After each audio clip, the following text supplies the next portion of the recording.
Night. Are you ready?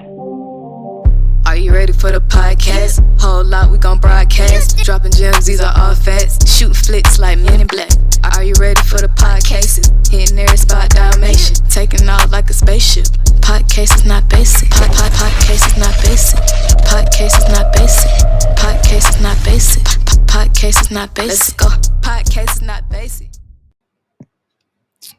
Yo, what's up, brother? How you feeling, man? Hey, what's up, bro? Chilling, man. Welcome to number 17, baby. Welcome to the Podcases, the originators of opinionated-facts. You got my man here, Fifth. Boy, CY took a week off, but we back. Yeah, we took a week off, bro, and felt like forever, man. So, how you been, man? How was your week? Hey, man, it was good, man. My little nephew got married last Sunday, so got to see a lot of family. It was a good time, man. I got to it's weird, man. I got to spend some time with my 92-year-old aunt, man.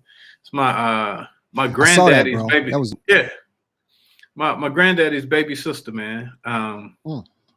So it was crazy, man. Just all the stuff she knows and remembers, man. I pray to God I would have a mind that's sharp at 92 years old, man. It was truly dope, man. Like, I mean, my granddad died when I was like 8 or 9, so I don't have that many memories. So for her to be able to fill me in on stuff and tell me stuff about him, and maybe similarities that we may have, and things like that, it's dope. It's really dope.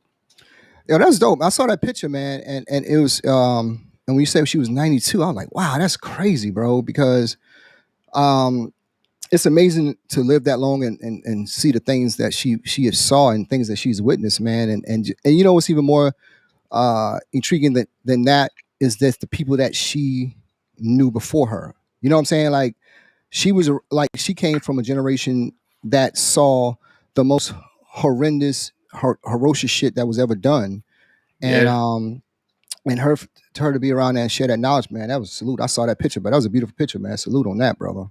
Yeah, man. She graduated from A&T in 1949, man. Pledged AKA over there in 1948. It was an education her whole career until she retired. So, wow, man. Salute, bro. That was dope, man. So the wedding was good, man. Yeah, man. My nephew went ahead and did it. I picked up my cousin from the airport on Friday in Raleigh and took her down to Greensboro because of that, and we hung out a little bit. Me and my cousin and his wife. And as I came back to Raleigh, man, and my nephew texted me and said, "Man, hey, we out. Come out." That's all right. It's about midnight, man. OG got out there and realized I ain't got it like I used to have it, man. So you don't have your night legs like you used to have them. Hey, man, I was tired as hell. Like I got out there, man, and it was about 1:30, man, and they was gathering up like, yeah, man, let's get ready to hit the next spot. I went over. I hate to say this in front of you, but I was over there at the hot dog cart. They said, man, you was leaning against it, man? No, I was buying a hot dog. They said, yeah, man, you ain't gonna be able to take that in. I said, yeah, I ain't going nowhere else. Man, hey, man, yo, man, listen, don't be buying those pig intestines, man. Don't do that, bro. Don't do that, man. I said, yeah, man, y'all go ahead. I'm gonna take it on in. No, don't do that, man. Don't buy pig intestines, man. That you got to know better than that, man. That's bad, bro. Hey, man, I just bought the bread. I bought the bread and chili and slaw. I told them to keep the weenie. You just took the carbs, right? You just took the carbs and that's all I wanted was the carbs, man. Just the carbs. I got you, man. I got you, dog. Yo, man. It's been a crazy week for me, man. I've been kind of all over the place. Last week, we took that week off last week, and I had a chance to kind of recoup myself, man. And that's maybe not a good thing for a lot of people, but it's good for me. That I get a lot of energy back and I start rocking again, and I feel great this week, bro. Glad to see you. Glad to see everybody who's rocking with the cases, on number 17, opinionated facts, man. What else would it be? Just we've come a long way, man, and I'm feeling good, man, and it's a lot I gotta say. All right, well, I'm always excited when you well rested. Because you never know what's gonna happen, man. You never know what might come out. It could be it. We could talk about anything tonight, man. I was just telling somebody. So we can talk about anything on my mind. We can talk about. Well, text me. No, I'm gonna fly. I'm gonna fly with it. I'm gonna do what things people like. People typically do. They like freestyle or whatever. I got some things in my mind. That I'm confused about that I want to talk about, and get your opinions on, and get your opinionated facts on, as well as mine. And I'm a big fan of Bootsy. I don't know if anybody knows. A lot of people don't know this. I'm a huge fan of Bootsy. Everything from his music. Everything from Bootsy's music down to whatever. I met him in a barbershop here in Atlanta. My barber coworker cuts his hair from time to time to do the Bootsy fade for him. So I've met him a couple of times, but his energy, what you see on stage, music and everything like that, is always the same. But he said something. He's had a very solid take on something that I didn't really know about until I kind of read about it this weekend. About the new Batman series that's going to be coming out, right? Oh man, yeah. So the new Batman series coming out, and one of the most intriguing things about the new Batman series is that Robin, his partner in crime, one of the dynamic duo, is going to come out as bisexual. Yes, this is legitimately true. Robin is going to come out as bisexual. Wow. So I was taken back by that, and I'm like, I get that people like the same sexes. I get that. That's not lost on me. I'm a supporter of it. I mean, I'm a supporter of people living what they like. I'm a supporter of people being happy. I want to know where the end will be. You know what I'm saying? That I want to be very careful with my words here. I just don't know why. To me, it seems like it has to be implanted in every facet of life now.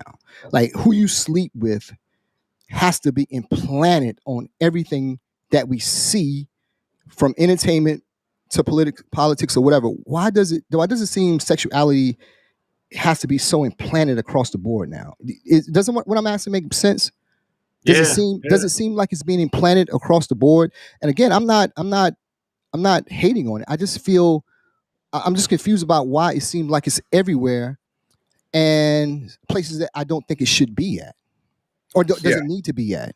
You know what I'm saying? I don't know why Robin has to come out as being gay. I really don't know what that has to do with Gotham City and its crime. I really don't know. So, am I actually making? Does it make sense? Yeah, it makes sense. You know what I'm saying? It seems like I need to figure out why I feel this way. That I feel like me personally, I'm being bombarded with the information of what people's sexuality is. Like every time I turn something on, it's talking about, like, even on Sesame Street now, they got a bisexual couple on Sesame Street. No, they don't. Yes, they do. Yes, they do. Oh wow. They have a bisexual couple on Sesame Street. They also the fairy godmother from the Disney movie is going to be a man now with a dress on. Yes, this is true. I just don't know where it ends. I don't know how kids are able to decide now when it's almost implanted to them at the earliest points of their life in things that they watch as entertainment. You know. Man, it's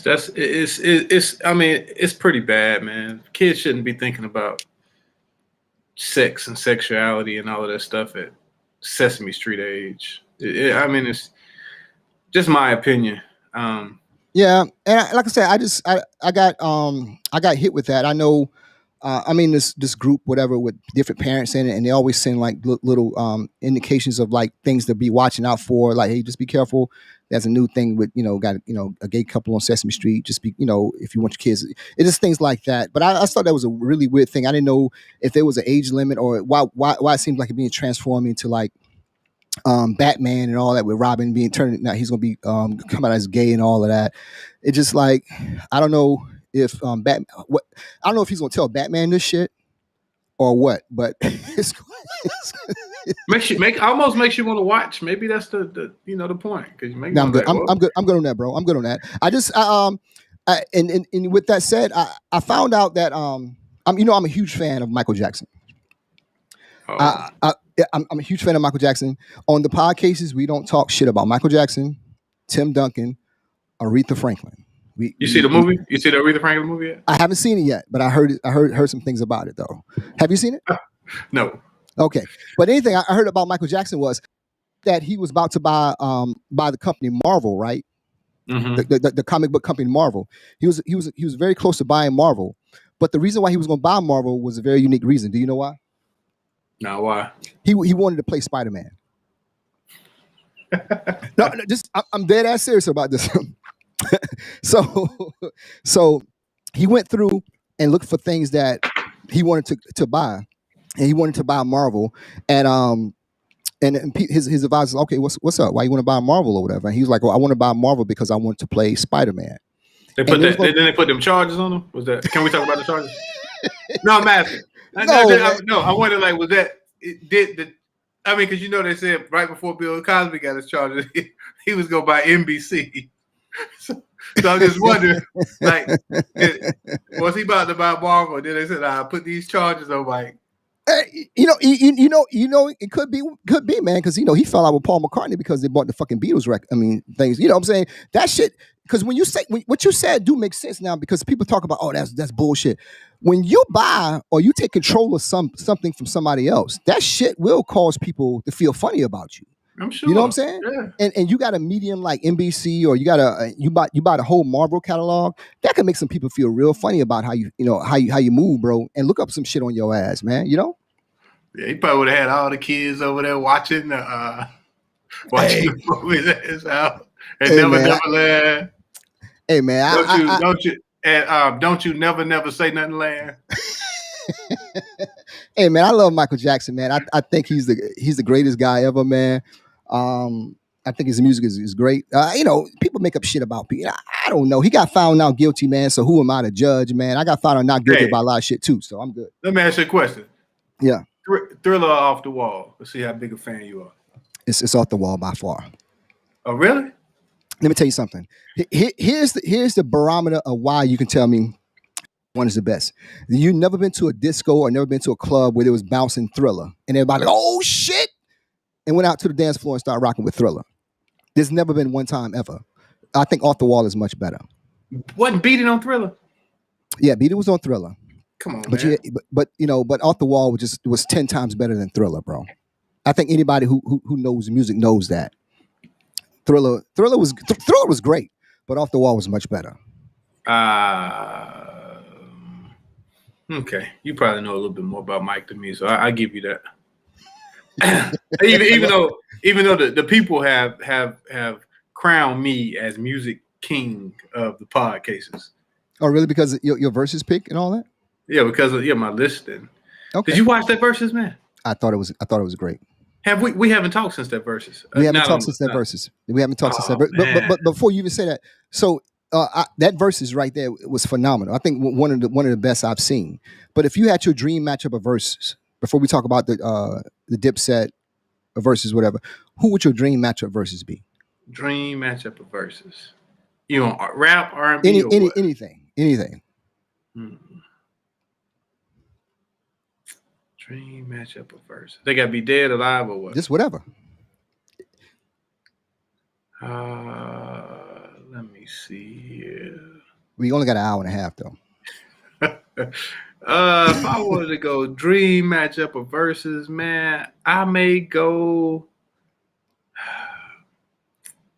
I might take it back and go something like OJ's Temptations, man. Wouldn't that be crazy? Oh man, that's some good cleaning up at your grandma's house music, man. Yeah, that would be crazy, man. But I felt bad for I felt bad for Dipset, bro.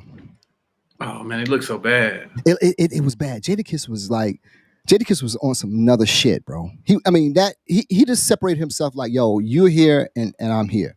You know, so sometimes people need to be reminded of how great of a lyricist Jadakiss is. I mean, he's not even, I'm not a huge fan of Jadakiss. I'm not a pom-pom guy for him, but I know he's talented, but he proved how talented he was and how much far better of an MC he was than those guys he faced, last week. You know what I'm saying? Well, even more, man. I think even outside of the lyrics, you could just look at and tell the preparation and it's like I saw a lot of people say, man, and one of my frat brothers, he wrote a real nice little piece. I wish I could have found it, but it was like the Locks, man. They like on some different stuff. Like they now their thing is like, yo, we healthy, we got the juice bars going, we working out. Jadakiss is working out and stuff now, and it's like Dipset almost seemed like they were still on the same 2005 stuff. Gang members and all of this stuff, and you know all your lyrics, and y'all look like y'all hadn't practiced, and I wasn't real familiar with like the cadence and all of that stuff. That's like foreign language to me. But seeing a lot of people say, man, their cadence was off, their breathing was off, they couldn't catch their breath, they weren't ready, man. And then Jewels just looked like he was on something, like on whatever Jada was on, he was on the opposite. You know what I'm saying? Jada was on his shit, bro. I mean, yeah, I like I said, I've seen him and I always thought he was dope. I've never been like a huge fan of, but what he proved, he showed me like, okay. I went back and listened to some of his old shit, and I thought his shit was phenomenal, bro. That was one of the best. That was one of the best I've seen. You know what I'm saying? Yeah, they smoked the hell out of it, and I'm glad they remained friends afterwards because that shit was bad, bro. They're going on tour together. They ought to split at 70-30. No, they should just let them guys go. Just like like you start a new job, you start at 90 days.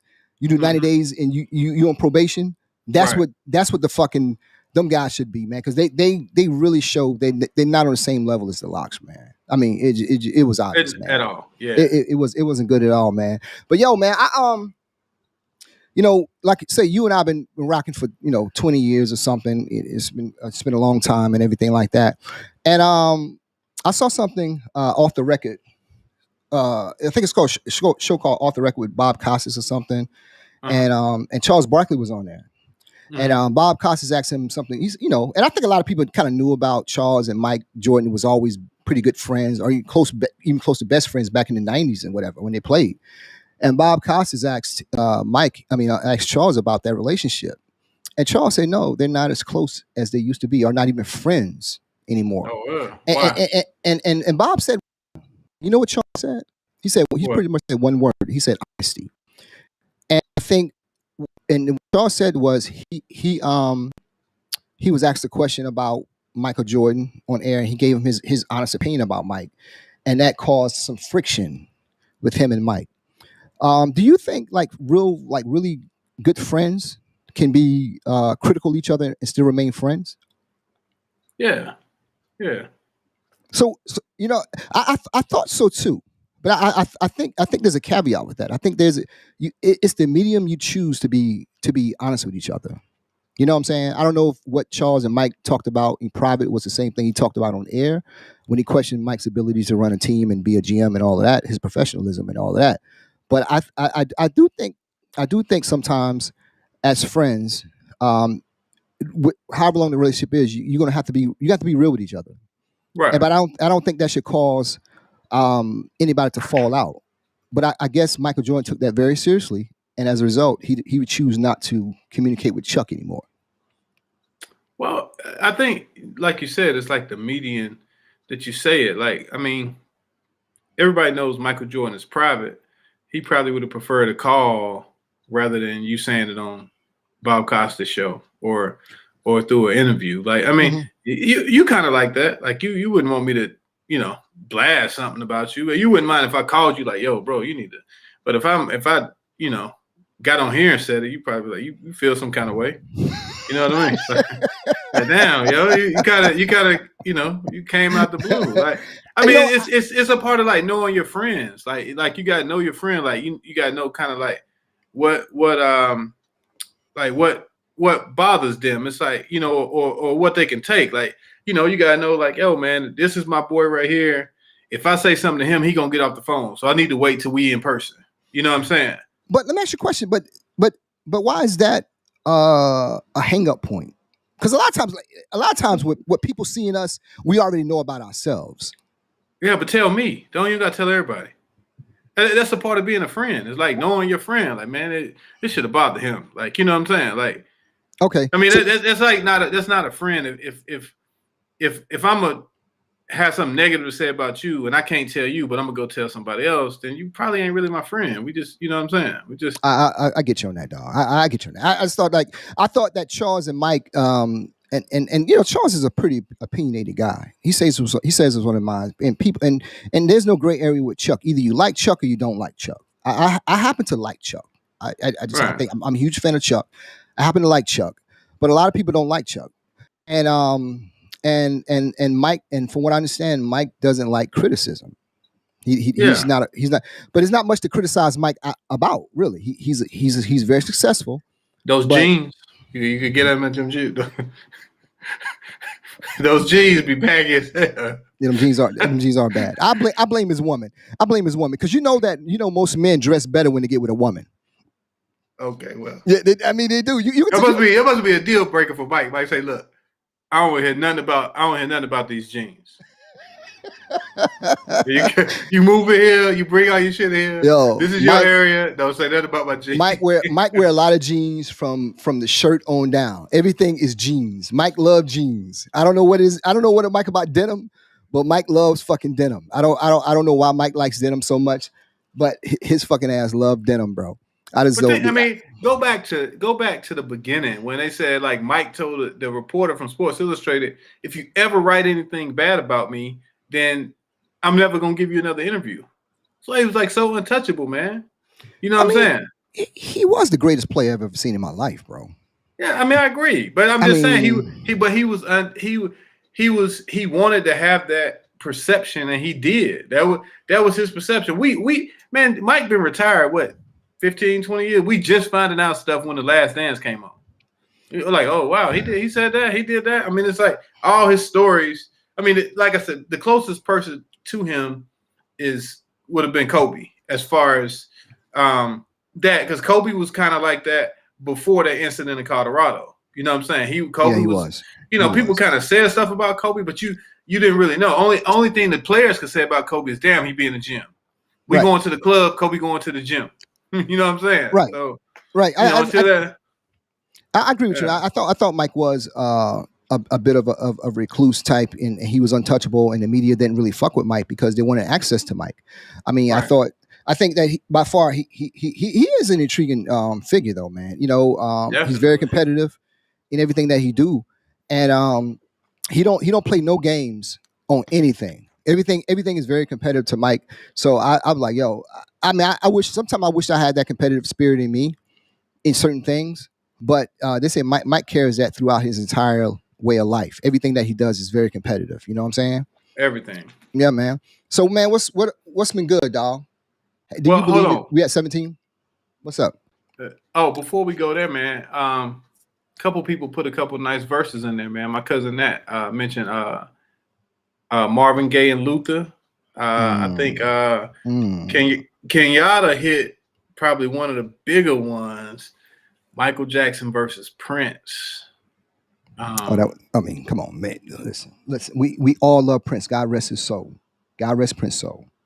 But there's no way anybody could stand on a stage with Michael Jackson and do any kind of comparison with him. Purple Rain.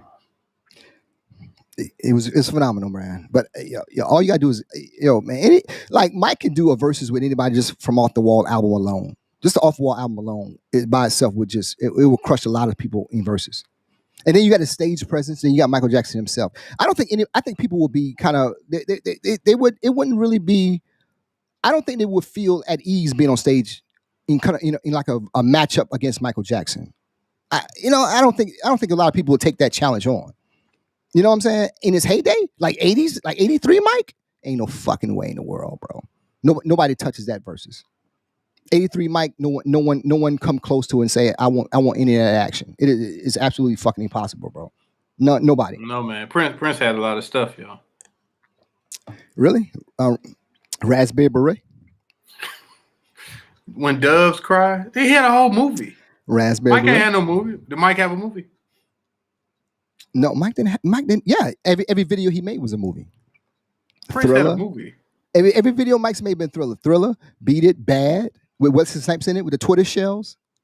When you say, no, these are tortoise shells, like you get your turtle, like, no, these are tortoise shells. He had Wesley Snipes in that. Yes, man. Everything Mike did was a fucking movie, bro. There's no way in the world you can intimidate Michael Jackson. No fucking way, bro. No way, man. I thought Mike's up here and everybody's lingering around here, man. Michael Jackson just like his album said, he's just off the wall, bro, off the charts, man. You know what I'm saying? Okay. That just hey, man, that's just my opinion, bro. That is my opinion. Next year, 2022, they're going with genderless birth certificates. No. Yeah, they're not gonna put genders on birth certificates anymore. Let me ask you a question. Yeah. I'm almost scared to say it, but I'm gonna say it anyway. Do you feel like the LGBTQ and the rest of the letters, I don't know all the letters, do you feel like they kind of bullies? No, I think they're sensitive. I think they're very sensitive. I think that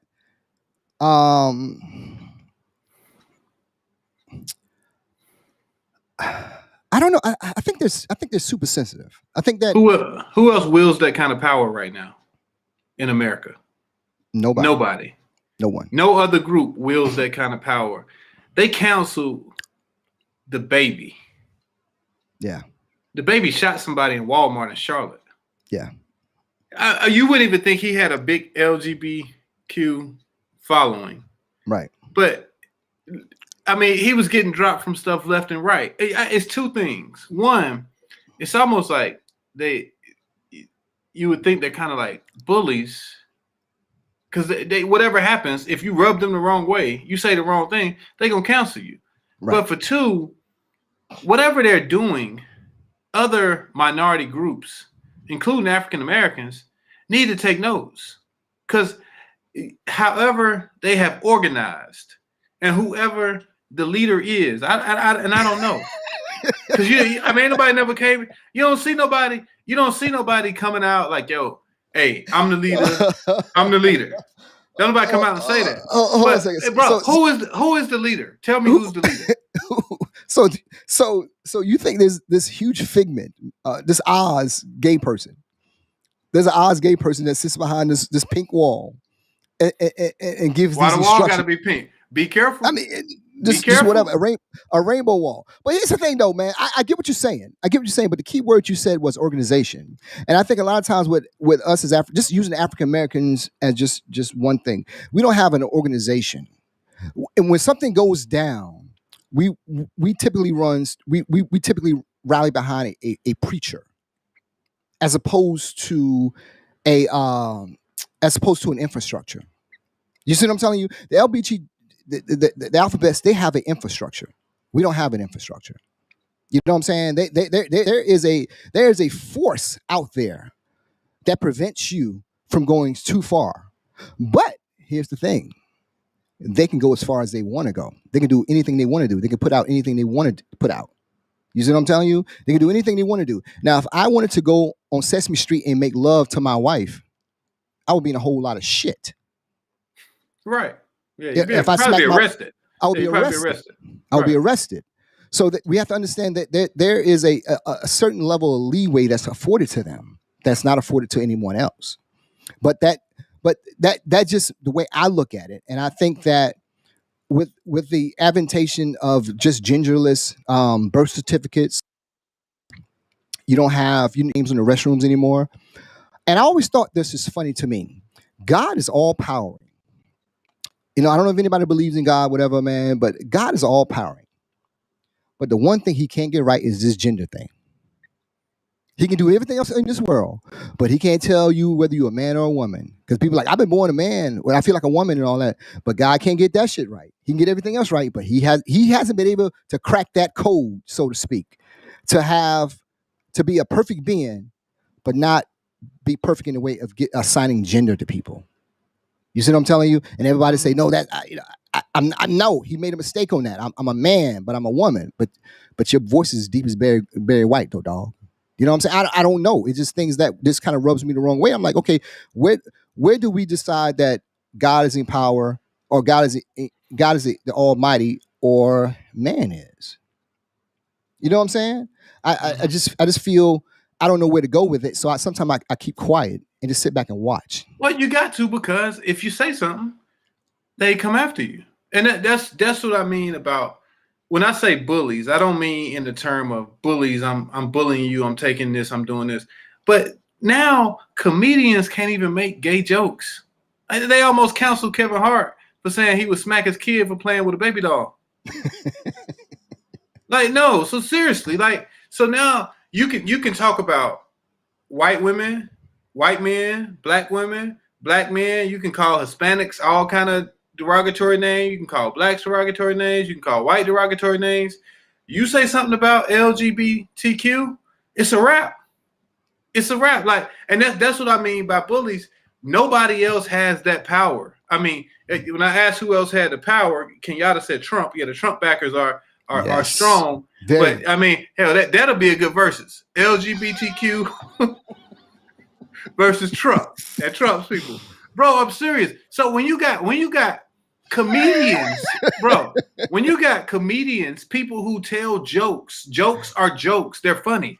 So when you got comedians who can't even make a joke about somebody, you can't even make a joke about your own kid. Oh man, if I saw my kid playing with a dollhouse, I'd smack the hell out of him. Oh, counsel. Then once they did, he had to write an apology and still couldn't host the damn Oscars. I wouldn't have done that.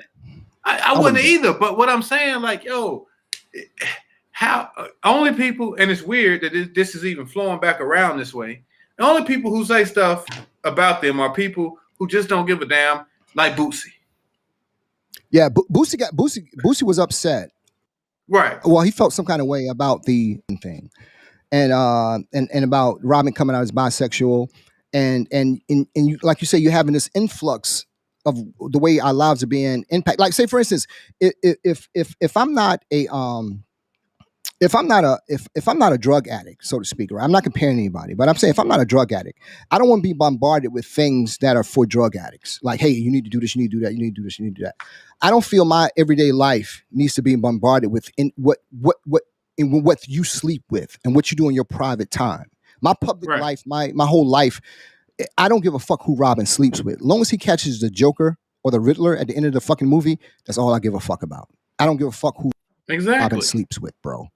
I think that's the misconception a lot about the community is they think we care. Anybody with comment, it's always gonna be somebody who says something. They're wielding power. They're showing you their power. Just because we don't agree doesn't mean I hate you. They're showing you their power, yo. They're showing you their power. You know what? We gonna make something that's been around 100 damn years. Batman and Robin. You know what? Robin. We ain't never seen Robin with a girl. He ain't got no kids. All of a sudden, you know why he don't? He bisexual. Write that in the script. And whoever this leader is, call somebody. We don't know the leader. The leader called somebody, and the leader told them Robin is now bisexual. Write it up. So, but I asked you a similar question a couple of weeks ago about is there some kind of consortium going on, or some kind of convention going on where this type of stuff has to be talked about and put out, and that make sure it's prevalent. You know what I'm saying? It always makes you wonder about this, and people say no, it's not a big thing. I think it is a thing, because I don't think it's important for me to know who you sleep with. It's none of my fucking business, because if I tell you who I sleep with, you're gonna think I'm offensive. Mm-hmm. You're gonna really think I'm offensive if I come out on social media with a woman on my lap, or I kiss her, or I smack on the ass, or whatever I do. You're gonna think that's offensive. A lot of people are like, oh, I don't want to see that, or like, why are you showing me that? Well, I'm just love, right? This is who I love over here. You know what I'm saying? So, but that's just me. And like I said, I don't hate anybody. I may disagree with you, but that doesn't equate to hate. I put that in a post some time ago. My disagreements with you, it doesn't equate to hate. And I think some folks do equate disagreements or whatever, or anybody on different planes as being hateful. No, man. I can say nigga all day, but I can't say anything else. Right. You know what I'm saying? Right. But yeah, I do agree with that. That Trump versus the LGBT community would be a hell of a versus. Oh, what? Who? Let me ask you another question. Who would you put in the versus to battle Fauci? Oh man. Oh God. Yeah, I'm back on it. You back on fucking Fauci, man. Yo, man, leave Fauci alone, man. You know, nothing. I mean, I think like who? Dr. Seuss? I mean, Fauci is. Dude, until Donald Trump said anything about Fauci, no one questioned Fauci. I'm just asking who was his versus competitor? Okay, until Donald Trump said anything about a mask, no one questioned the mask. Until Donald Trump said anything about this virus, no one really questioned the virus. You have to understand, and a lot of people have to understand. People talk. I said this before. You don't understand the power of a public figure. A public figure has so much power because there are idiots out there who still think Donald Trump won the election just because he said he did. So if you have a platform and you have millions of people following you and you be reckless with it, you can cause utter chaos. Right. Utter chaos. He did January 6th. Yes, and this is the same thing I said about people like when you were younger, before Donald Trump even came about. I'm pretty sure I know for me. Before Donald Trump came about, there's always a question in my mind. I'm a huge history buff. But there's always been a question in my mind. How the fuck did Hitler come to power? I said this before. There's your answer. When you have a platform and you get people to follow you and you sound convincing, there is your following. And you find yourself in a position where you can take over and spill your bullshit, so to speak. Right. You know what I'm saying? So before Donald Trump got into power, no one questioned anything about Fauci. Fauci had been on AIDS since like 1980s, and no one questioned his expertise then, but they question his expertise now because Donald Trump said so. And like, you gotta understand, Fauci's been around Democrats, Republicans, and whatever for years. No one's ever questioned his ability to identify diseases or just identify mass diseases or whatever. No one's ever questioned that. Sometimes when it's not your expertise, you got to kind of sit back and listen and just say, okay, maybe this dude know what the fuck he's talking about. But they're not asking you to do anything other than wear a mask, be socially distanced, and if you want to, take the vaccine. But if you don't, stay away from every fucking body else. That's all. That's all. And they're telling you what they know about that disease or about this virus. It can kill your ass. and it has. It has killed motherfuckers, right? I mean, it's not like we've been like, okay, who has it killed? No, man. There's millions of there's about 1 million people worldwide it has killed, and over 600,000 in the U.S. alone it has killed. So there's some validity to what Dr.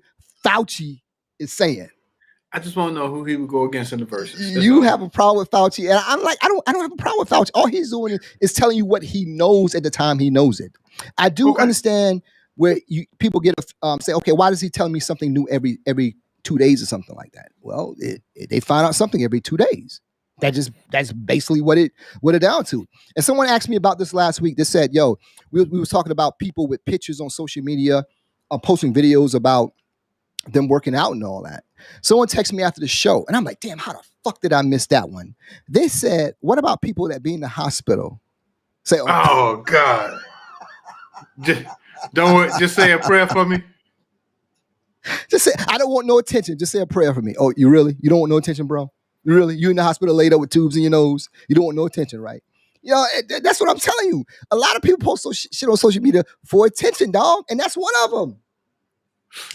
Oh God, that's the worst one, yo. That might take the cake. The IV in your arm. The IV in your arm, and like, yo. And then they sometimes they don't say nothing. They just put the prayer hands up there. Well, anytime somebody posts anything on social media about them in the hospital, I immediately unfollow them. I don't want nothing to do with that because I know GoFundMe is next, and I don't want nothing to do with that either. I don't want nothing to do with none of that bullshit, so I usually unfollow them post haste. You know what I'm saying? I leave that shit alone and mind my motherfucking business, dog. Social media is supposed to be about fun and going to people inboxes, not setting up GoFundMe's and shit like that, bro.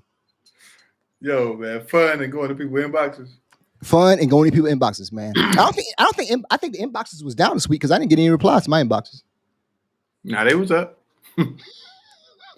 Probably because we was off last week, man. We are that showed you the power of the Podcases. We off. You out. Yo, we was off, we was out, man. You know what I'm saying? I didn't know that. So I saw this where I saw people, talking about like colognes and things like that, right? Right. And I was in Macy's the other day. I was in earlier this week and I saw something about colognes and all that. And they had this cologne expert. I didn't know these things actually exist. They're cologne experts. And they had this little survey up. The survey up from 2018, 2019. And you know that this is a scientific fact. This is scientific now. This is a scientific thing that they looked up. That people think you look better. You're more attractive if you smell good. Did you know that? I don't usually leave the house without cologne, bro. It's a huge business. So people think that if you're more attractive by the way you smell. Yeah, I don't usually. Man, I'm gonna hit myself for something before I leave. I'm gonna tell you. Yeah, hey, it's real talk, man. So if somebody asks you what you got on, do you tell them? Yeah, I mean, I might tell them. I tell them something. I never tell anybody what I'm wearing. No, it's a simple. Never. If a woman asks me what I'm wearing, I never tell her. Why not? I didn't unless we're together. I never tell you what I'm wearing because I don't want you to go buy it for somebody else. I like that. I want you to come and smell me to get that hit. That's what you want. You know what I'm saying?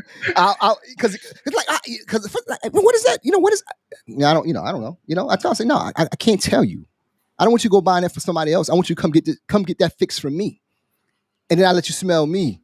Yeah, I don't want you to go get it from nobody else, bro. No, I don't tell anybody what I'm wearing, bro. Ever. Never, ever. Never tell anybody. Unless we together, you'll never know. I tend to smell pretty good.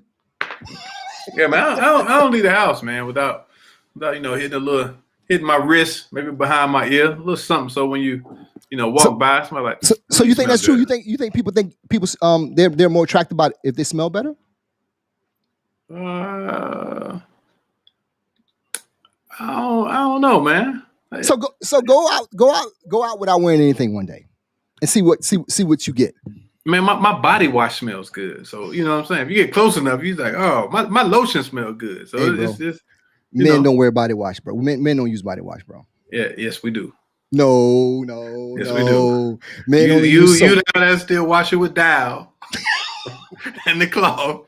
But they got other things out here. You get some of the Old Spice. You get some of the body wash. Body wash. Yeah, man, and get you a little falafel. Yeah, man. You don't have to. You don't have to keep going with the rag. This ain't Shaw. You ain't got to get your rag and your towel and what. Hey, things have advanced, man. So men use body wash. Yeah. You don't ever go to Bath and Body Works, yo? No, man. No. I still have a bar of soap. And what you say, the rag? How thin you let that soap get? When I had to do like this, I put it in my palm of my hand. You know what I'm saying? It be thin. Listen, man. I'm old school, dog. I don't fuck around with the body washes and falafel folders and shit like that. I don't use all that shit, bro. I keep Dial in business, as you may say. I keep Dial and Irish Spring in business. That's what I use. I use Irish Spring, bro. I don't use dish detergent in the shower, bro. And a sponge. That's not only you would say that, bro. I don't use dish detergent and a sponge in the shower, dog. I just don't do it. I don't do it, bro. Not at all, man. I don't do it, man. So, bro, are you ready for next week, my man?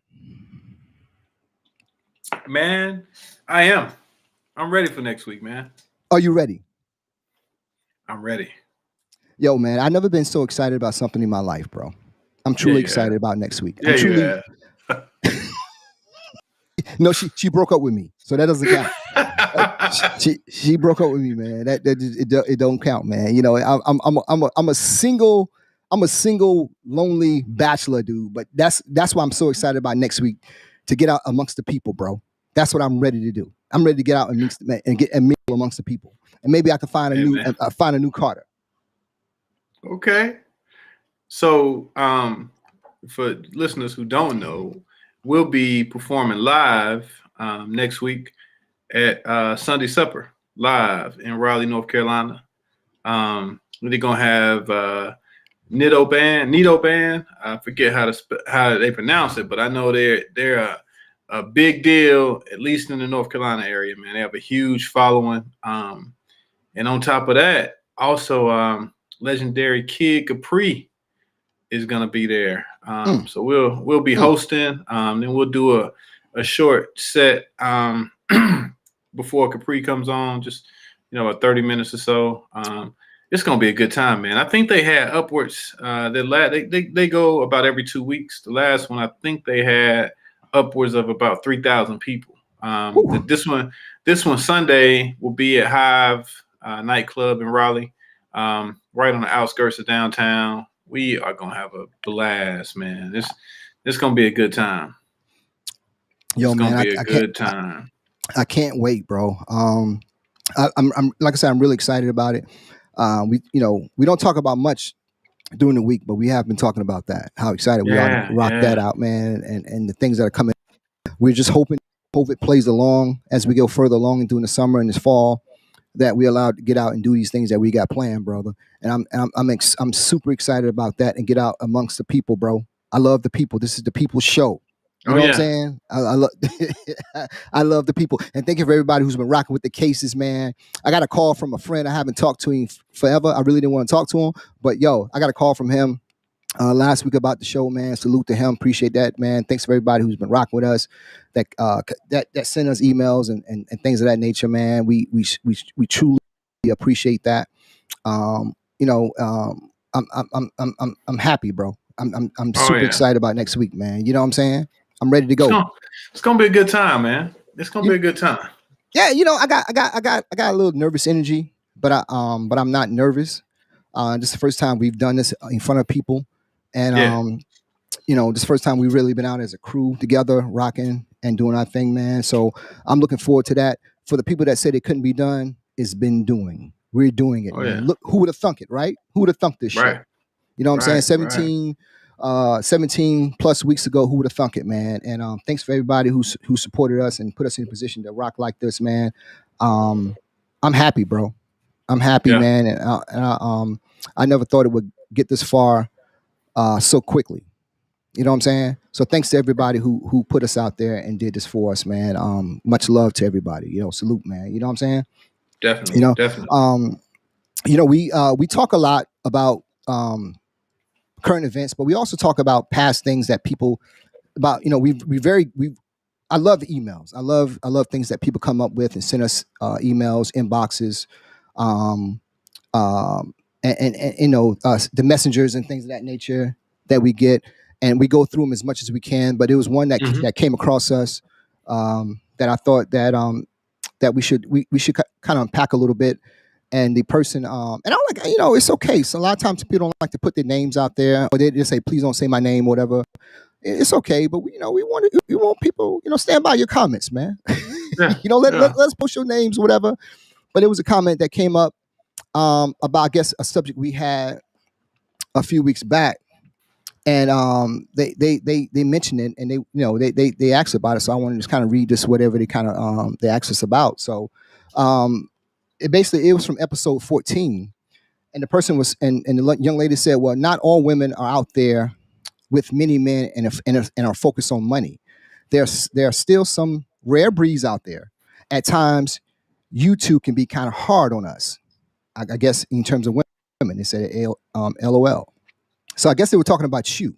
No, I'm sitting there. I'm shocked. I'm saying they talk about you because I'm never hard on anybody. It's sometimes you two can be hard on us, and I'm like, damn, and I'm like, I wish she would have put more details about, give me examples of what she thought we were being hard on her about, or being hard on women about. I don't think we've ever been hard on women. I think we just kind of shared our opinions of what men may think, or what we think as men about certain aspects. Yeah. You know what I'm saying? So, I understand what she's saying. I'm glad she sent that in to us, and thank you for listening. But I gotta go back and look at episode 14 and see exactly what we said. I should respond to it and say, hey, what exactly we said in episode 14. Yeah, what did you say? What did you say? Hey, I don't remember what I said, but obviously I said, or we said something that kind of got her thinking that we are kind of hard on women. Again, I don't think we're ever really hard on. We just kind of we just share our opinions on what we think. You know what I'm saying? So, thank you for sending that in. But we're never hard on women. We just kind of like say what we say, and people, because here's the thing I do learn that women typically ask you questions they already know the answers to. You know what I'm saying? So I saw it on Twitter this week, and this guy put it out there. The psychologist, whatever, put this out there. He said that typically women ask you questions they already know the answers to. So I guess men, you shouldn't be lying to women. Yo, let me ask you another question though. Yeah, man. Why put that? Can you put that back up for a second? Why do people have to put a LOL on stuff when they really ain't laughing? I'm serious. It's not really LOL. You like, so are you saying we kind of hard on people? LOL, like, not really. Or that's crazy, man. I mean, I've done it. You know what I'm saying? I've done it, like LOL. I try not to do it now. You know what I'm saying? Because I've realized I've done it. Right. But why do people do that? I wonder. I mean, I guess it softens the blow, because sometimes people don't really know how serious you are about some things. Because sometimes you can say some things and you really are joking, but people take it the wrong way. She wasn't joking about that. Give me the blow. Hit me with the blow. So you know what? On one of my shows, man, The Good Wife, when the husband had ran into the boyfriend one time, he said, "Yeah, kind of funny we were me here, like LOL, but it ain't really funny." That's how I feel, man. Like, LOL after that. But do you think at times we were hard on women? No, I think no, I don't think we're hard on women. I think we have our own opinions, and a lot of our comments and stuff are experience based. So you can't say we're hard on women. We're giving you opinionated facts, and in some of those cases, mainly facts. And let's not get this twisted. We've had conversations with other males in our cohort that maybe around our age, whether they're married or divorced or whatever. Ain't like we the only two sitting out there like, oh yeah, they crazy. No, we all agree. Like, got my buddy Dana watching. Dana always agrees with us. Dana like, oh yeah. I mean, hell, maybe we ought to bring Dana on one time because he got some really good opinions. Well, I guess I see your point, but I think it'd be kind of nice. Well, we had a woman on before, right? And I thought we treated her super fairly. We her outlet to say whatever she felt, her opinions about dating and things of that nature. I thought we was very fair to her.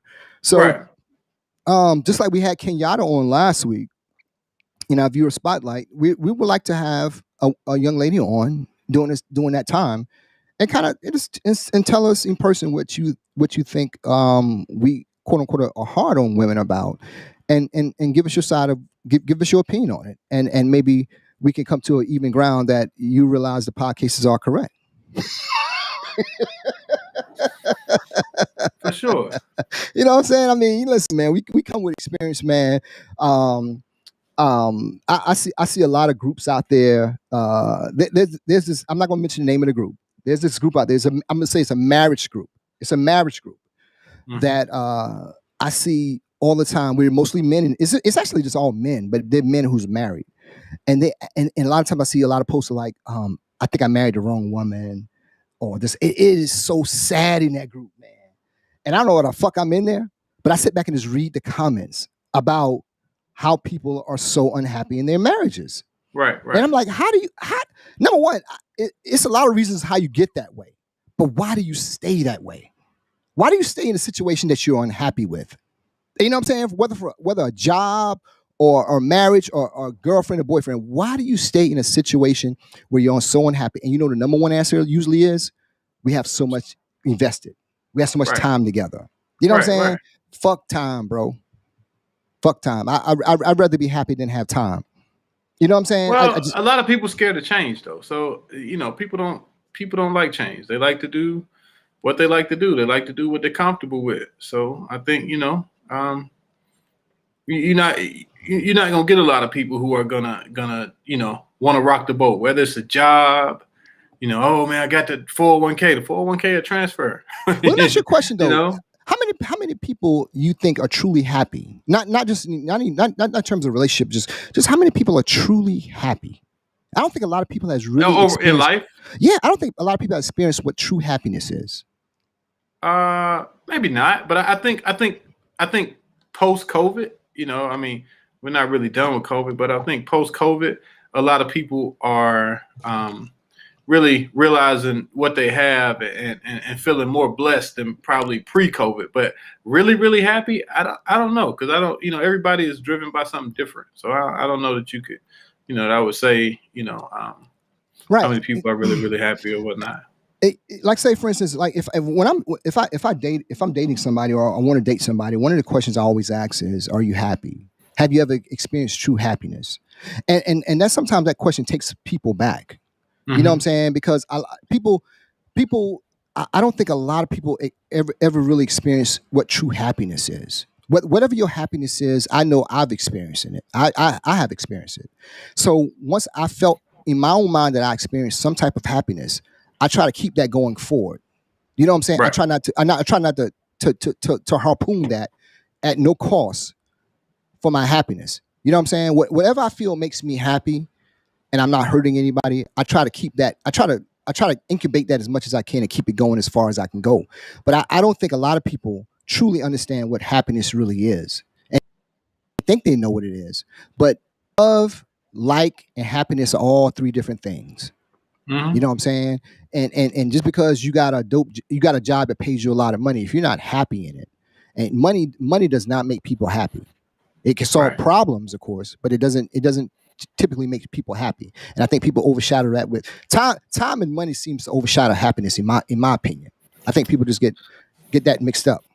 Well, I think see, just like, you know, what you're saying, money doesn't really make people happy. It's just like you know, my cousin Natalie just said, define true happiness. Right. For somebody who's never had money or who has struggled, money probably would alleviate a lot, which would at least give you the illusion of happiness. You see what I'm saying? It doesn't. We really don't know, because it depends. Because I'm wondering, like, how do you know happiness if you don't really know sadness? You know what I'm saying? If you don't really know what you know how people say all the time, man, hey yo, you got to hit rock bottom. You know, people say a lot when people on drugs. Oh man, they're gonna keep doing it till they hit rock bottom. So, you know, if you hit rock bottom, then maybe you may realize, hey, you know, maybe I'm not truly happy, but I might say, you know what, man, I can pay my rent. I got a car. You know, I can provide for my family. I'm blessed. So I think happiness is kind of like a state of mind, man. Like I think the question you're asking, when are you truly happy? I think that's a very, very small amount of people. Because I think for so many people it can be, you know, like I tell people, man, and it's been, you know, since my mom passed, it's kind of been my thing. Like you got to do what you got to do just to get through the next day.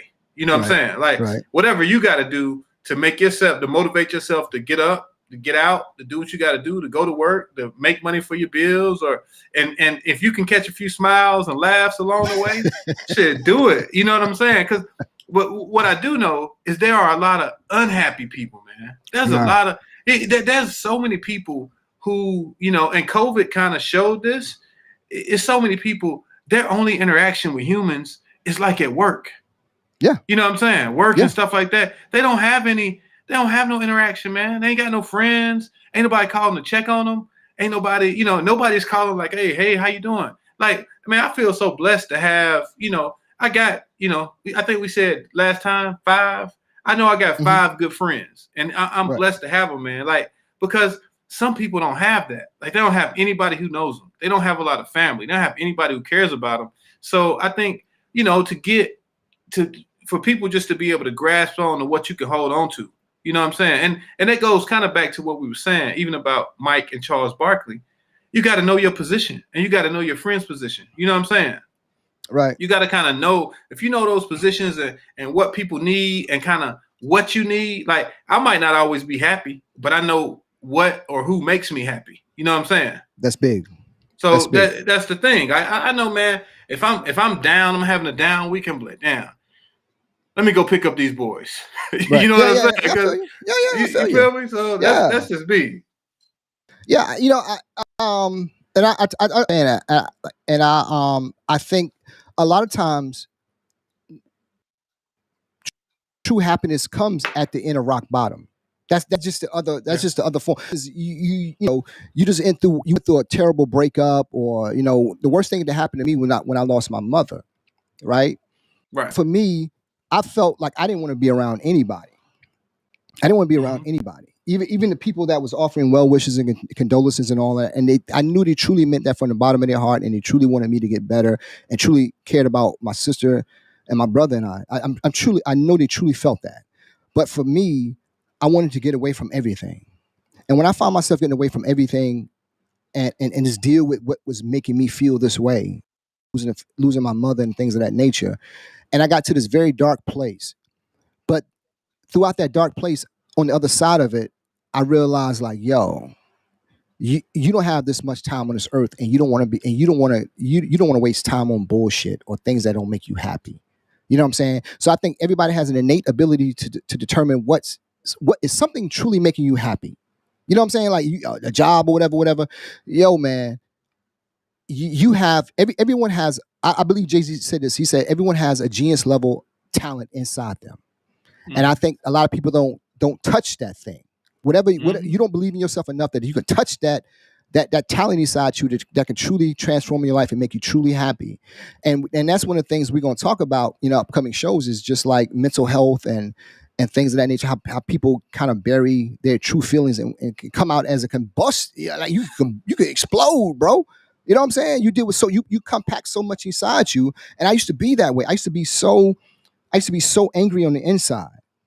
And I used to explode, man. I used to explode with just anger and all kinds of shit because I had so much built up on me, and that I was not letting loose or not doing things that truly makes me happy. I can say right now, in my life right now, I'm doing things that are truly making me happy. This is probably the happiest I've ever been in my whole entire life, bro. Really talk. Just doing, like, number one, doing this podcast with you, like what we're doing here, talking to each other, just making this thing works. Rocking with my kids, man. I got an exceptional kid's mother, my family, my brother and sister. I mean, this is like the happiest I've ever been in my life, my brother. I could truly say it. And I'm not as asshole as I used to be on everyday things, but I am still an asshole. But I truly enjoy the people I have around me, like you, my cousin, my brother, my boy Mike. Yo, those are my core people I keep around me on a day-to-day basis that I truly love them to death, and I'm cool, bro. You know what I'm saying? I found that shit, but I found it on the other side of some shit that really made me hurt, angry, or whatever, and I'm not afraid to deal with hurt or anger no more. But I know on the other side of it, I'd be a better person. So I think a lot of people sometimes may be a little apprehensive about dealing with hurt. Hurt does hurt, but it's some good shit. Hurt does make you see things differently in life afterwards, though. That's just my opinion on it, man. You know what I'm saying? Hurt is not a bad thing. You know? Well, I totally agree with you, especially, you know, with losing your mom. Like when I lost my mom, I think that's a different level of hurt. One, and two, I think it's hurt that you had no part in. You know what I'm saying? So there's nothing you could do to control it. Right. So, so I think that part, like coming out of that, my mom died 3 years ago. Mm-hmm. So I think coming out of that, you put on like a Superman cape, kind of like, shit, if I can get through that, I can get through anything, which kind of lifts like some burden off you. And I don't think it matters what the age is, when you lose your mom, when you come out of that, and it's like, now I got on this cape, and now I'm, because like you say, you're happy as you've been, you say, man, now I'm going to do stuff for Sean. You know what I'm saying? I'm not gonna stay here and do this because it looks good. I'm gonna do this because this is what Sean wants to do, Right. So if if you can get to that, you know what I'm saying? If you can get to that point, then I think that creates like a happiness. Like, what, man, if you can get to that point professionally where you like, man, you know what? It's Monday. I ain't doing it today. Mm-hmm. You know what I'm saying? And you ain't got to call nobody, and you got to make up no excuse like, oh, I'm sick. I don't feel like coming in and traffic. You're just like, oh, man, I'm not today. You know what I'm saying? Like, exactly. That's part of it, man. Yeah, exactly. That's part of it. And I think a lot of times it have to do with self-care, man, and just taking time for yourself, man. And like for me, I tell you all the time, I take a nap every day. Every day I take a nap, whether it's 20 minutes, an hour, I take a nap every single day. That's just my time to get myself to re-energize my batteries or whatever. I do stay up all night, of course. Right. But that's just the push-pull of it. But I think, like, I'm waking up, I feel so blessed. I feel so happy. I feel like, I'm like, I can do anything in this world I want to do because I challenge myself. You know what I'm saying? I stopped playing it safe. About 3 or 4 years ago. I stopped playing myself 3 or 4 years ago, and I bet on myself. I truly bet on myself. I put everything I had into myself and say, yo, fuck it. If it's not gonna work, it's not gonna work because it just didn't work. Right. And I'll be cool with that. But I'm not gonna live this life being a woulda, coulda, shoulda at 80 years old, like, damn, I wish I would have tried that or whatever. Nigga, I'm pushing all in the middle of the table, dog. Right. You know what I'm saying? Right. I push it all in the middle of the table. If I truly believe I can make something happen, I'm gonna push that shit in the middle of the table and let the chips fall where they're gonna lie.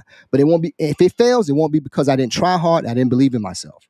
You know what I'm saying? Right. It won't be because of those instances. It would be like, shit just didn't work out, bro. It is what it is. People just don't like they don't like monkey wings or whatever. Just whatever you think you're gonna put yourself into, they're not gonna like it. It is what it is, bro. You know what I'm saying?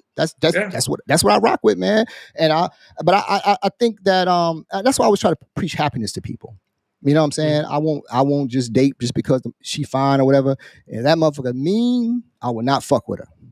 It just is what it is, man. If you can't take a joke, I will not fuck with you.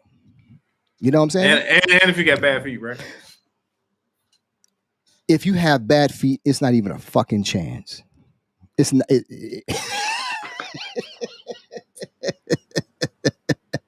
I'm a pretty nice looking guy. I feel like I have that choice. You know what I'm saying? Shit. I can make some choices in this whole relationship deal. Shit. I mean, it's a part of happiness, man. Bad feet don't make you happy, bro. No. I'm saying that the ability to make choices is a part of happiness, man. Yeah, man. Not being forced. Yes, man. Yeah, that ability is. I like I said, I enjoyed that. I enjoyed being able to make some. I don't make every choice because I have to think about my children and things like that. I can't just run amok. But for the most part, things I do make choices about, I feel confident I can make it work, and we'll see what happens. Some things I've tried have failed, but it is what it is. I don't lose no sleep over it. You know what I'm saying?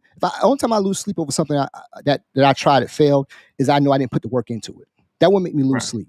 You know what I'm saying? But if I put the work into it and that shit failed, hey, shit happens, bro. You know what I'm saying? Right. It just fucking happens, man. You know what I'm saying? Yeah. So what's good, man? Hey, man, I'm ready for next week, man. I'm ready for next week. Truly excited about that. Man. Yeah. I'm truly excited about that, man. I think it's gonna open up a lot of doors, man. Yeah, it's gonna open a lot of doors, man. It's gonna open a lot of legs too.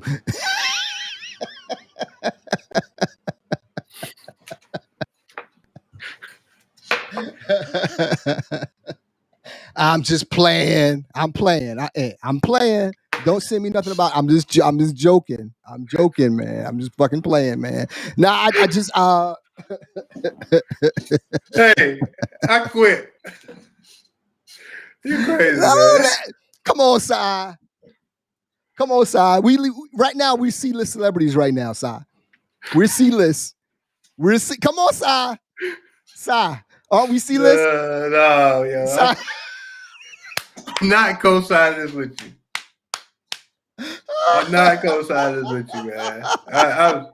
Si, you selling out, man. Yo, Si, we're not C-list. I'm not signing off here on this with you, yo.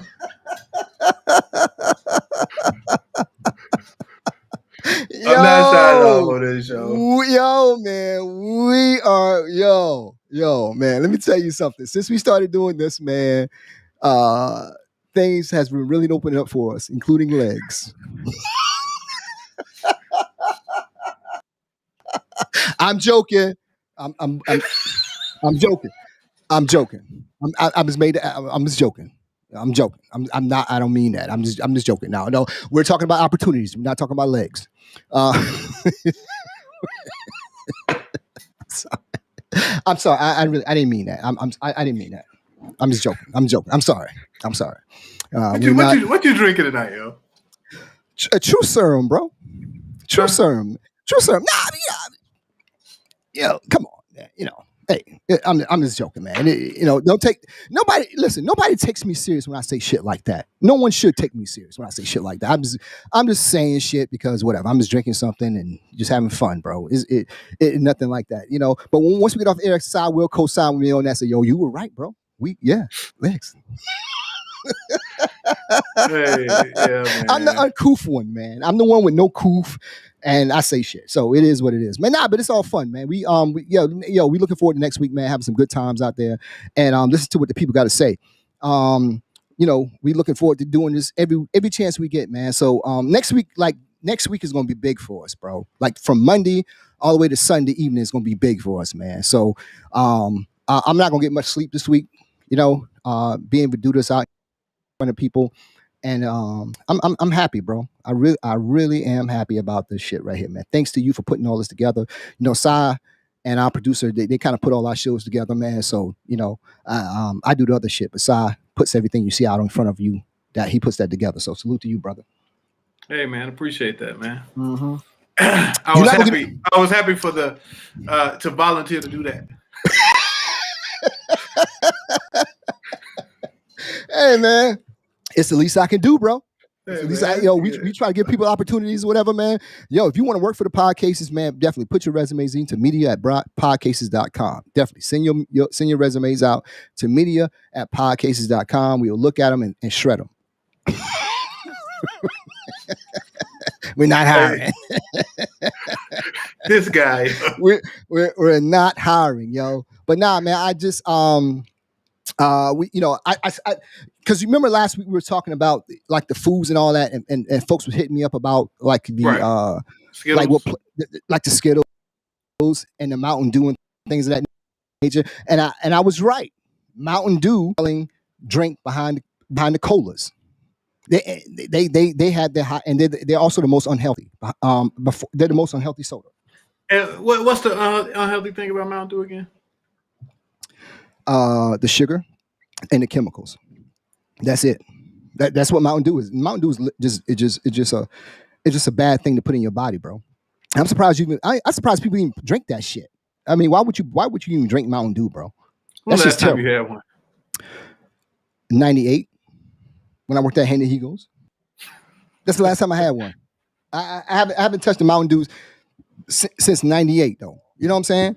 That and people always talk about like a lot of different foods and think COVID is part of this whole conspiracy theories and all that. But you know that like they got the results back from the census earlier this year. Mm-hmm. And the first time in US history that the white population is decreasing.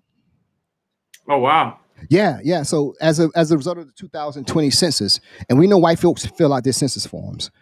and minorities and people of color are typically not as willing to fill out their census forms. So, but the information that they got back is the white population is actually declining in America for the first time in history. That is yeah. And so they're going to start reshaping some of the district lines in terms of how people vote and things of that nature. But this really big decrease in their population size is eye-opening to me. You know what I'm saying? I know Hispanics grew quite a bit, but it's going to be interesting to see that over the next 10 to 20 years how this affects politics and things of that nature. You know what I'm saying? So eventually we're gonna get a Hispanic president. It's going to happen. It's going to happen. We're going to get a Hispanic president. You know, it's three things we're going to get. We're going to get a Hispanic president, we're going to get a woman president, and we're going to get a gay president. All within the next 20 years. One within the next 20 years, we're going to get one of those. Okay. At least one. You know what I'm saying? Well, Barack won, so anything is possible. Well, see, I'm getting my soapbox about that. Here we go. Now, I'm getting my soapbox about that. People try to make what Barack Obama done as if he wasn't he was one of the most qualified candidates ever, bar none. He was so qualified for public. Whatever you think about Barack Obama, I don't give a fucking shit. He was gonna get my vote regardless. He could have slept with my wife. I still was gonna vote for Barack Obama. I didn't give a shit. They had me when they told me he was black. There was nothing Barack Obama could took. There's nothing he could have done to took my vote away from him. If he had one vote, it'd have been from Sean Carter. There's nothing Barack. But what I'm saying is, we knew that the political machine that was behind him, but we also knew the political machine that was against him, and they couldn't find any type of dirt on Barack Obama. Mm-hmm. He was the most qualified candidate ever. Ever. You know, no bullshit, dirt, whatever. He smoked weed. Who gives a shit? But Barack Obama, by far, he was an exceptional. He was exceptional candidate. Right. You know what I'm saying? And sure. Now people have, you know, and people don't understand the difficulty of the job he had. He was the very first American black president we ever had, and people gave him so much shit about he didn't do this, he didn't do that, he didn't do. Yo, there's room to criticize. I get that. I'm with you. There's room to criticize, and I think he would be the first to be. You know, he'd be mindful of some of the criticisms that he got. But you know how hard that would have to be the very first African American president of the United States of America. I mean, the scrutiny he had to go through. You know what I'm saying? And I think he did an outstanding job. But people, including black people, we give him so much shit to this day. You know what I'm saying? I mean, he did some questionable shit, but fuck, bro. Hey, it's a tough job. You know, man. I think black folks was under the impression that you was gonna get your own personal slave at the day after Barack Obama became president. I mean, really, people was really upset that they didn't get a lot of things that they thought they should have got, like reparations and things of that nature. I mean, shit. You know, he had his hands full, bro. Well, a lot of those people don't understand how government works, and you know, the separation of powers and the president and the House and the Senate. A lot of people don't understand how things like that work. So sometimes when you might run into those type people, you know, it might not be worth an argument. Well, if you don't understand that a Democratic president, you know, with the Republican House and Senate is not going to get very much checked off on his agenda, and if you don't understand why, then I'm probably not going to argue with you, not too much. I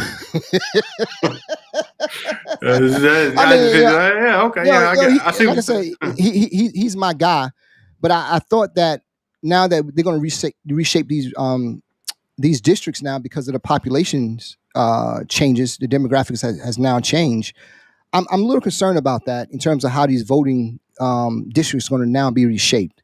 And I think people should be paying attention to that because although I think it'll make politics much better when you have a wide range of people involved with it and not just white people that just necessarily controls it. When you have Hispanics or you have blacks or you even have gays, whatever, just everyone kind of coming together and be a melting pot to create laws and things of that nature, I think it'll make it. I think our country will be much better. But I don't want one party or one idealism to control everything. You know what I'm saying? You better watch that redistricting there. That's what's going to happen, man, with redistricting and everything like that. So that's my thing. I'll be most concerned about, man. That's why I kind of watch news. I don't watch the Sunday shit like you do, but I do pay attention to what's going on because I am concerned because I have children, you know. Right. Yeah. You know. So I just feel like I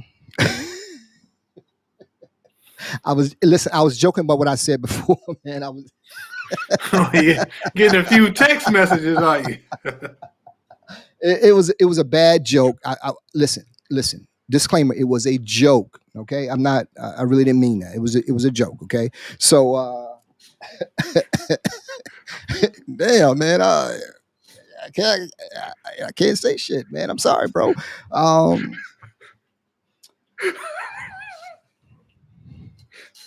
Yo, man, that's fucked up, man. You know, I mean, everyone knew that was a joke. I even knew that. It was a joke. Okay, it was a joke. I would never say that again. I apologize. Where the camera at? I apologize. I will never say that again. Jesus fucking Christ, man. Damn, hey, man. I'm gonna let you off the hook, yo. Damn, man. That was crazy.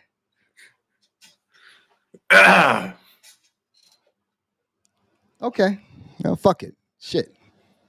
Yeah, I said what I said. It is what it is. Bro. So look, we'll be live next week. Maybe a snippet of us on Facebook, but we'll be at a live show. We'll be at a live show. So I may not be there. Fuck. if he can make it, you know. Otherwise, guys, we right back here on we right back here on the 29th. I'm not gonna say it. I'm not gonna say shit else, man. Yeah, man. Gag yourself, man. We right back here on the 29th. Opinionated facts, man. It's Sean and Chris, man. This is my roommate. We've been knowing each other for college roommate. Been knowing each other about 25 years. We just sharing opinions, just opinions, and having a little bit of fun. A little bit of fun on Sunday night. All right, man. Fuck it. I don't care. Shit happens, bro. Fuck it. Shit happens, man. You know, it's a lot of things I wanted to say I didn't say. Right? Like I said, it be certain things I taper myself on, right? But sometimes, like, fuck it. I'm gonna say what the fuck I want to say. You know, fuck it. You know, we having fun. It's you know, we just joking around, man. Don't take that shit serious, bro. God damn it. Don't take that serious, man. It's all in good fun. Well, I hope. Hey, I hope you. I truly hope you can make it next week. Yeah. I hope so. Hope so too, bro. I really hope so too, man. I was looking forward to that, but you know, it is what the fuck it is, bro. You know, I'm looking forward to that, man. I guess we shouldn't do opinionated facts no more, bro. No, we got to. That's our show, man. Shit, man. I got some trouble.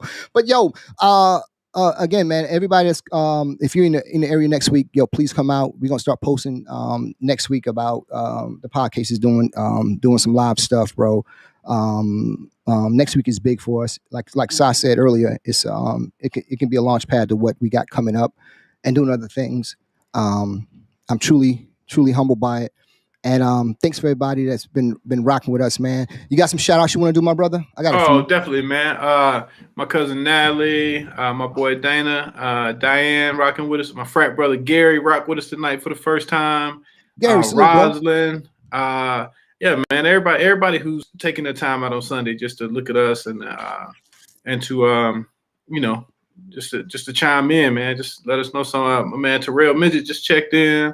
They're doing a lot of big stuff in Raleigh, man, changing the city around. Everybody, man, who takes time, man, and you know, if you're in the area, please come out to Hive next Sunday night, man. We're gonna have a great time. It's gonna be a great show. Nitto Band and legendary Kid Capri. And the goddamn Podcases, brother. And the cases. You know, and the cases, man. Opinionated facts, man. Everything from adultery to zeal. That's what we deal with, you know. We appreciate everybody who fuck with us on a weekly basis, man. I apologize for what I said earlier. I will never say that again. I promise you, I will never say it again in text or in my mind. I will never utter those words again. So thank you. Thank you, everybody. I guess I gotta get the fuck out of here before I get in trouble.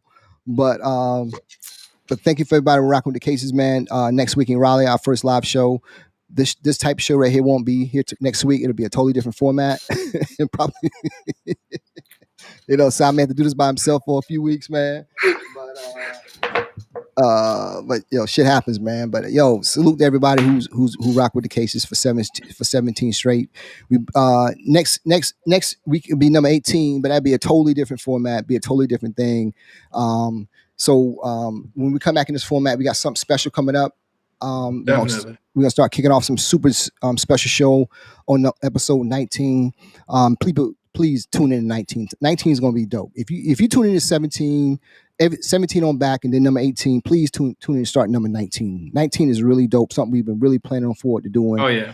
Please take some time to tune into number 19. It's gonna be something for everybody. I think everybody's gonna get something from it. You know what I'm saying, brother?